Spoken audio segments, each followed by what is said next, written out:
Milo 2, brought to you by the best names in the business and a whole bunch of my mates helping out. Another huge day here on Milo 2 project.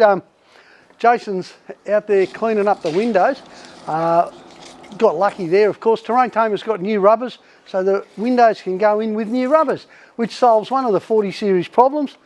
Water falling in through the glass. Won't happen anymore with some new rubbers.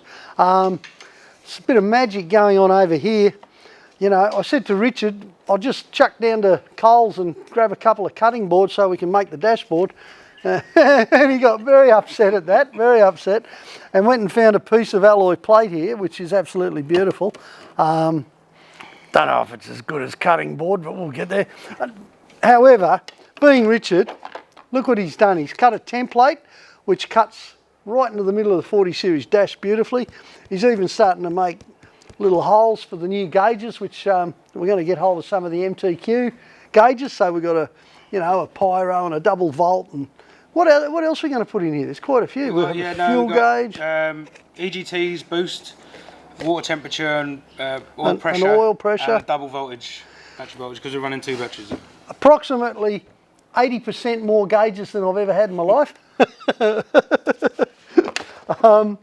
So we've got to fit all our other components on the board as well. All the components are going to go on that board, the regulator, the fuse box, the feed outs, everything else. So it'll be like, basically what Rich has done is he's looked at what worked for me in Milo and come up with a fancier version of same. I use the word fancy with some trepidation there. But it's going to be a beautiful home for the Lancaster Bomber arming switch, which is just beautiful. Went and saw Paulie Reed, Mr. Land Cruiser, this morning. This is a vital little component. This is the round plug that goes on the back of the standard Toyota Speedo, okay? And Paulie snipped it out, so we've got enough wire here so that Richard can join it all up and keep it to some degree colour-coded. That gives us all the standard cruiser stuff, you know, like the high beam light and indicator lights and stuff like that. Got onto Terrain Tamer. We're going to have some door seals and some new indicator lenses coming up to suit the standard on-guard indicators. There's stuff going on everywhere. Jason has cleaned up, painted and rebuilt, or rebuilt and painted, I should say, this air box, and we know it works, so that'll be going in today with some new seals. I saw some seals sitting around here somewhere. It's all happening here at the Bush Company, and I don't know if it's happening fast enough. I just want to drive it home. God, it's going to be a beast, man, a beast, a beast, a beast. Here's Richard, just cleaning up the corners and getting everything beautiful on that piece of aluminium. He's a very clever guy, this guy. He can do just about anything at all. I still think we should have used cutting board, but anyway, we'll let him have his way because that really is beautiful. But it's going to mean cutting into the dash, isn't it? Oh, looking pretty. That's a big hunk of aluminium, isn't it? It'll look beautiful. This is just like one-sided sticky rubber seals, and they look a bit berserk. That's because I cut them myself. This is just so we can seal up the airbox, which Richard says he would like done because he's English and they like to do things properly. I tried to explain to him that here in the convict country we would just use Sikaflex to do this, but he said something about maybe wanting to pull it apart one day or something. I don't know, something silly. Meanwhile, he's chopping the knee warmers off the heater box because he took one look at my knees and said, they're too close to your feet, mate. You don't need these heaters. Plus we need some room for our fuse boxes, which is where I want them, right there, right where I can get at them with anything except my knees. So very, very slowly, this is all coming together. There we go. That should fit on there. Looks all beautiful because Jason's cleaned it all up. Oh, look at that, it'll almost fit. Get a load of that. See that? That there is like a fan that blows air in and demists. Yeah, I know, you probably got one of those. Well, I never did have in Milo, and I never had a heater either. I didn't have any of that flash stuff. So I used to zippy tie a 12 volt hairdryer onto the mirror in the high country, and Tassie and places would flop around the place and blow hot air on the windscreen. Worked a treat. And then when it got really cold up in the snow a few times, I remember once I bought a 240 volt little heater, you know those things, and I plugged it into the inverter and it heated up the whole cabin real quick. And then I went up Billy Goats or something like that, and it fell over and it stopped working because it had a safety switch. So I taped the safety switch up. You know, that's what you do when you're real clever. And I sat it back down in the corner, and off we went again up the hill.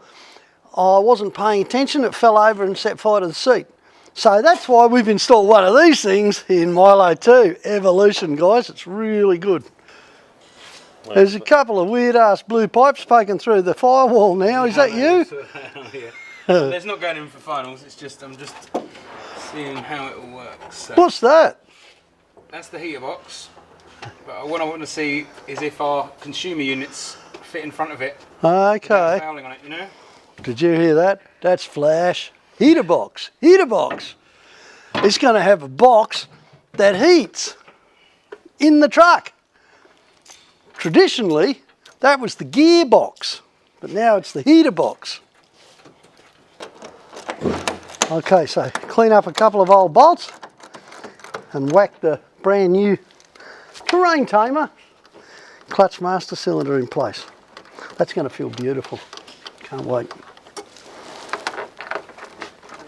Some people would use brand new bolts to do this, but I know where I'm going to take this truck. I don't need new bolts.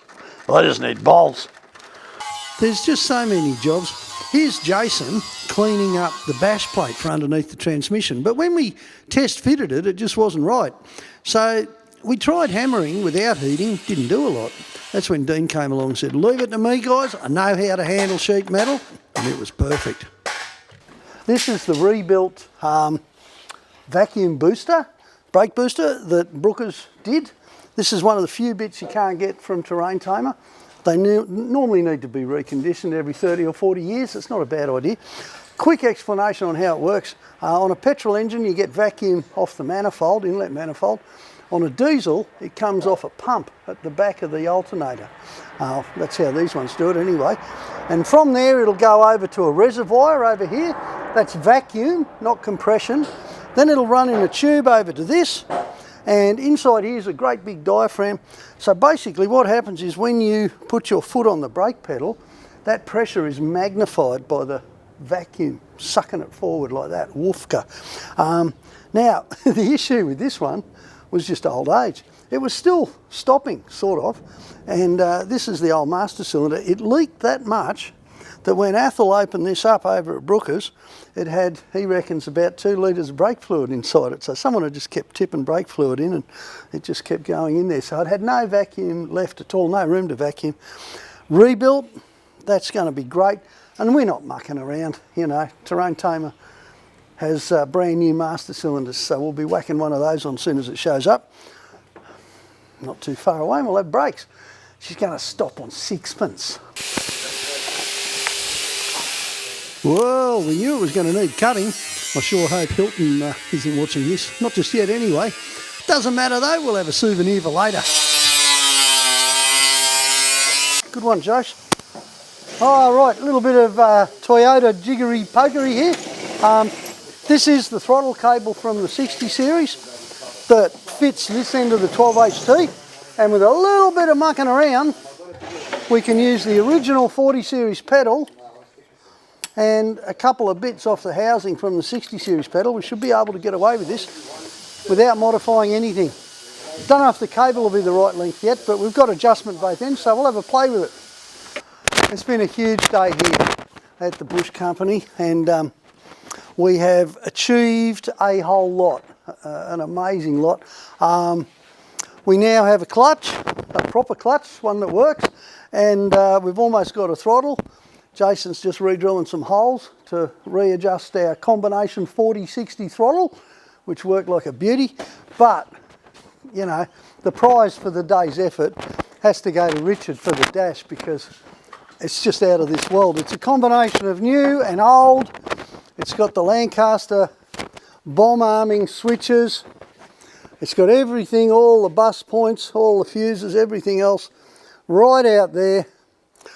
Where you can see them, it's, you know, it's exactly what I wanted. It's going to have the dials, give us our turbo temperature and everything else, all sorts of stuff that I've never had before. But this panel will give us a complete readout. It's got all the switches through the bomb arm panel, which just couldn't be better. And this, of course, is where all the relays are and the bus points and everything else. So that's it. That's the entire truck's electrics, bar a couple of little tricks. Mate, and you've done it so that it looks good. This is what I can't believe. You know, like when I told the handbrake about this, she said, where's the cheese board? She likes having the cutting board there, but we're going to put that on the inside of the glove box for her. We'll do something, yeah. We'll put some cheese board there for her, hey, so she doesn't start slashing away at the dash. Yeah. Okay, mate, you really earned this. Nice well one, done. Jason, Say no. you better have a beer. Thank you. Thank you. Righto, that's what it's all about, guys. You know, building trucks with your mates. Just the sheer fun of doing something totally different. Every now and then you get a guy like this who managed to make it look good too. This is going to be a very tough truck. When we arm those bomb switches, get out of the road. That's right. Cheers, mate. Cool. Cheers, mate. Nice one. Thanks, Jace. Oh.